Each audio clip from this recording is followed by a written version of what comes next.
R Gujarat ન્યૂઝમાં આપનું સ્વાગત છે। જુવાપુરા વિસ્તારની જાણીતી સ્કૂલ દિવ્યનિયોજ ફરી એક વખત વિવાદમાં આવી છે।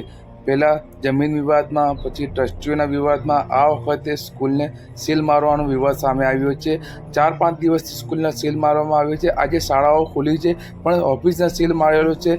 ક્યારે આ સીલ ખુલશે અને બાળકોના ભવિષ્ય સાથે ચેડા કરવાનું ક્યારે બંધ થશે? બ્યુરો રિપોર્ટ, રઈસ સૈયદ, અમદાવાદ।